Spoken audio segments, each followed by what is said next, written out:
భార్యతో గొడవ మాత్రం పడకండి. భార్యతో పోరు ఎడతెగ పడుచుండు ముసురువానతో సమానం అన్నాడు. ముసురువాన అంటే ఏంటో తెలుసా?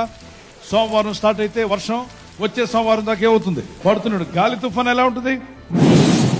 ఇలా వచ్చి పడక్కమని 2 చెట్టు కొమ్మలు ఇరిగిపోయి వెళ్ళిపోద్ది 15 నిమిషాల్లో. మళ్ళీ అన్ని సదురుకోవచ్చు. గాలివాన అంటది. కానీ భార్యతో గొడవ దిగావనుకో, గాలివాన కాదు, ముసురువాన. సోమవారం స్టార్ట్ అయితే వచ్చే సోమవారం దాకా నువ్వు ఎందుకు అలా అన్నావు? ఆ పెళ్లిలో అలా ఎందుకు మాట్లాడావు? ఆ రోజు నువ్వు ఎందుకు కొనివ్వలేదు? నేను చెప్పింది మాత్రం నీకు గుర్తుండదు, నీ విషయాలు మాత్రం గుర్తుంటాయి. ఆడపడుచులకు ఏం కావాలన్నా కొంటావు, నా బర్త్డే మాత్రం నీకు గుర్తుండదు. అనేక రకరకాలుగా వెళ్తూనే ఉంటుంది సమస్య. ప్రపంచంలో ఎవరితో గొడవ పడినా, భార్యతో గొడవ పడ్డావా, రాత్రి నిద్ర ఉండదు, పగలో నిద్ర ఉండదు. ఆమెను వేధించొద్దు, బాధ పెట్టద్దు. ఆమె ఇంటికి ఇల్లాలు, ఆమె వెలుగై ఉంది. ఆమె ఎంత సంతోషంగా ఉంటే నీ ఇల్లు అంత ఆరోగ్యంగా ఉంటుంది.